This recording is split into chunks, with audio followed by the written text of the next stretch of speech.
for the hardest-hitting show in talk radio. The true progressive voice since 2012. This is Southpaws.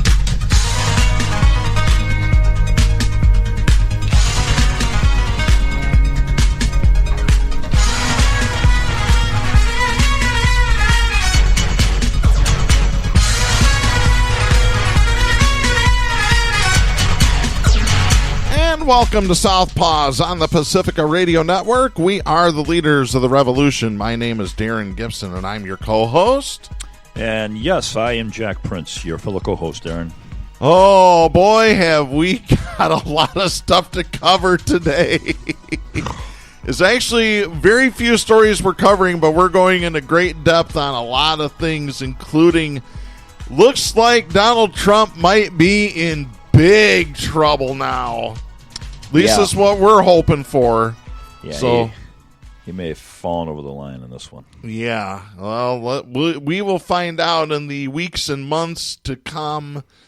In the meantime, before we get started, a couple reminders that you can follow us on social media by going to facebook.com/Southpaws Radio Show. You can follow us on Twitter at Southpaws Radio. You can become a patron of the show by going to patreon.com/Southpaws Radio. You can listen to the show anytime you like at Spreaker.com. Do a search for Southpaws there. We're also at the iTunes Store. Do a search under Podcast for Southpaws. Look for our logo, and once you see it, you've found us. And, of course, you can listen on great Pacifica radio stations across the country, including KCEI-FM, Taos, New Mexico, WRWK, Midlothian, Virginia. Downloading last week's show. Thank you for rejoining us. KZGM, Kabul, Missouri. And, of course, we're on every Monday night at 9 p.m. on Global Community Radio Channel 1. We're on right after Democracy Now!, so make sure you check us out there as well. Kabul, Missouri. Yeah. Is that the sister city to Kabul, Washington, D.C.? No, I believe they are named after Kabul, Afghanistan. Is that right? I believe so.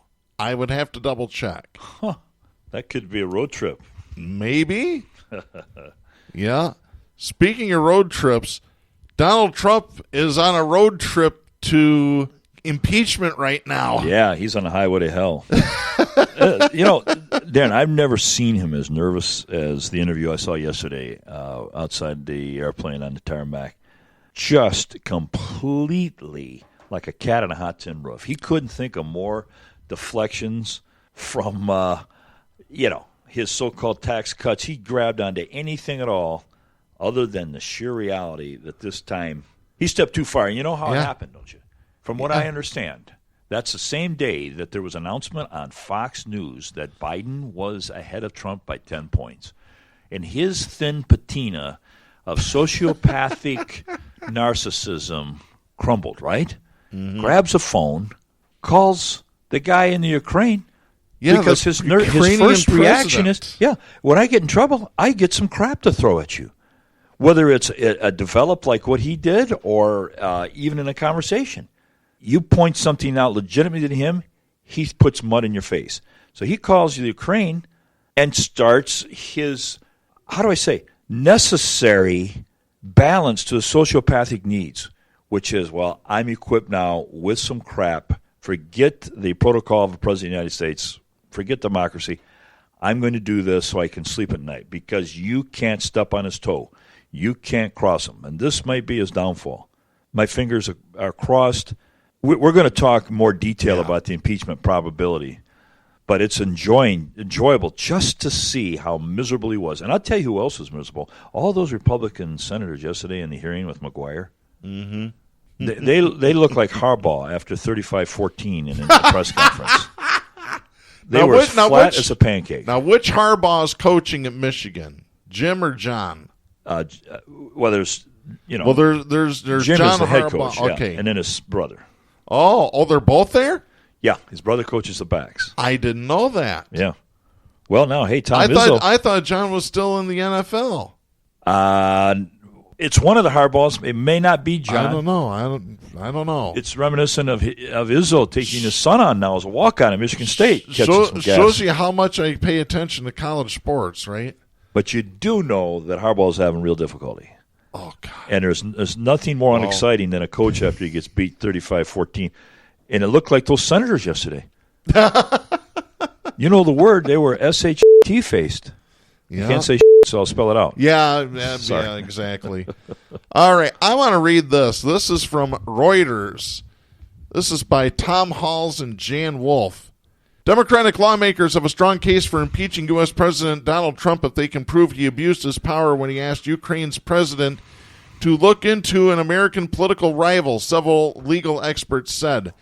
Trump pressed Ukrainian President Volodymyr Zelensky to investigate Joe Biden, an early favorite to win the 2020 Democratic presidential nomination, according to a summary of a Trump phone call released this week by the White House.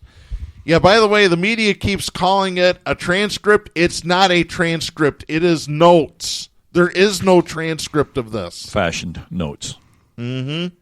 The administration also released a whistleblower's complaint that questioned whether U.S. aid was held up until Ukraine showed it would act on Trump's request. The legal experts said the central question in an impeachment inquiry is whether Trump put his interest above those of the nation by leveraging aid to Ukraine in return for incriminating information. Evidence of a cover-up could strengthen the impeachment case, they said. Well, apparently there might be proof of that because this call was put into a classified server unnecessarily. That's what the media has been reporting this morning. Wait a minute. Secret server, right?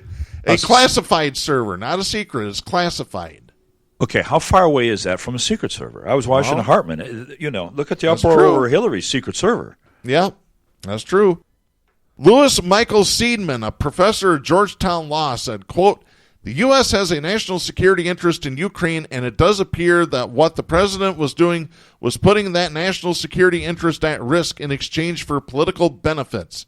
If that is what happened, that is the core of what impeachment is about." End of quote. Yeah. U.S. House Speaker Nancy Pelosi announced a formal impeachment inquiry on Tuesday. If the Democratic-led House of Representatives votes to approve articles of impeachment, the Republican-controlled Senate would then decide whether to find Trump guilty and remove him from office. A total of 218 votes, a simple majority in the 435-member House, is required for impeachment. Conviction requires a two-thirds vote of the 100-member Senate, or 67 votes. Under the U.S. Constitution, the president can be impeached for treason, bribery, or other high crimes and misdemeanors. We've heard that phrase before in Watergate. Hey, I don't think they'd have a trouble. I want you to keep reading, but we're getting a record that 30 senators would impeach Trump in a secret vote. A number of people, that was Mike Murphy. MSNBC reported that. One of their sources said if it was a secret vote held in the Senate, there'd be 30 Republicans on board for impeachment. I'm no mathematician, but that's plenty. But here's the problem. It's not a secret vote. It's an open vote. But if you have that kind of sentiment, would you get 10? Would they out of the 30? Would you get 15 maybe? Well, that's the question. Hope. Yeah. What would they do? Would they risk voting in favor of impeachment and conviction? Would they favor conviction of an impeachment charge, knowing that there might be repercussions with their party? Listen, I can sense a momentum change. I think that a lot of them would jump on it. Or would the public outcry be enough to say, look, you need to get rid of him and now? Yeah. Because that's what happened with Nixon. It finally took some Republican senators going to Nixon saying, you need to resign now. We're not talking Flake and Mitt Romney. We're talking about some old standards. And they call themselves moderates, the moderate Republicans. They actually were on TV yesterday saying, no, Trump, this is not what you should do. Mm-hmm. By the way, moderate term to me is absolutely worthless. It's a moniker that is a stage name. It means nothing. But anyway, the moderate Republicans, there's a growing group of them. Mm-hmm. And Trump, your tide's going out. It's moving the opposite direction now, if you haven't noticed. Maybe he has noticed. Yeah, Possibly, if he's jumping around from topic to topic, talking to the media Oh, he was. yesterday, who he called scum, by the way, Wednesday night. We'll get to that in a minute here. Let me continue. Legal experts said Trump's call with Zelensky, who was seeking U.S. missiles, may run afoul of the bribery statute or violate campaign finance law, which makes it a crime to solicit a benefit to the campaign from a foreign national. But during an impeachment inquiry, lawmakers are not required to adhere to strict legal definitions and can look more broadly at whether Trump used his authority for personal gain, experts said. Former federal prosecutor Harry Sandick said, quote, "Whether it is a crime or not makes no difference for purposes of impeachment. Asking a foreign country to provide campaign dirt in exchange for weapons is an abuse of power and precisely what the framers believed would justify impeachment." End of quote. Framers, he's talking about the framers of the U.S. Constitution. Trump has said that his call with Zelensky was perfectly appropriate. He has said he did not put pressure on the Ukrainian president to look into Biden, who Trump says improperly tried to halt a Ukrainian probe of a company with ties to his son Hunter. There is no evidence Biden used his position as vice president to help his son. Matter of fact, the media has gone far out of their way to say this has already been thoroughly investigated and debunked completely. Legal experts said the House will likely seek testimony from those who are familiar with Trump's discussions with world leaders, as well as communications from advisors leading up to and following the Ukraine call. Not all experts agreed there was an impeachment case against Trump. David Rivkin, a constitutional litigator and a former Justice Department lawyer, said there was nothing inappropriate about asking a foreign country to investigate a U.S. citizen who may have violated the laws of that country. Quote, "The fact some of such persons are currently running for political office in the United States does not and cannot render them immune from foreign investigations." End of quote. But other experts said the whistleblower's claims that White House officials intervened to lock down records of the July call suggested a cover-up that could bolster the impeachment case against Trump.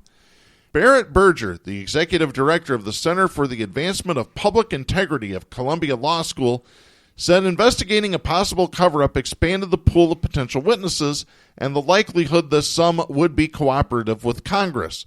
Berger said, quote, "Anytime you have a situation where you have a number of people involved in an alleged criminal act, it's that many more people who can come in and provide information to Congress." End of quote. So yeah, that expert, he asking to investigate a U.S. citizen isn't a crime. No, but it becomes a crime when you say, I'm going to withhold $250 million worth of aid to your country unless you do this for me.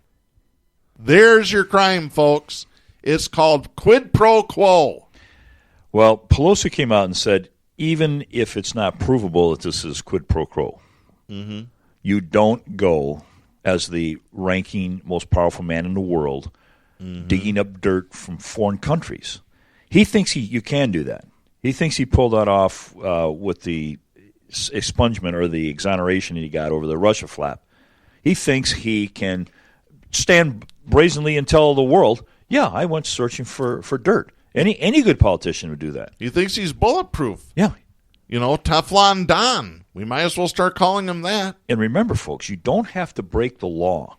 You don't have to do something illegal to be qualified for impeachment. And it's foggy. The monikers for what impeachment really revolves around are a little sketchy. It's kind of like the guy that said, I don't know how to define porn, but I know it when I see it. And you look at this man's actions systemically and now coming to a head with this behind-door crap, you know what it is. It may not fit the letter of the law because there is no letter of the law for what is impeachment.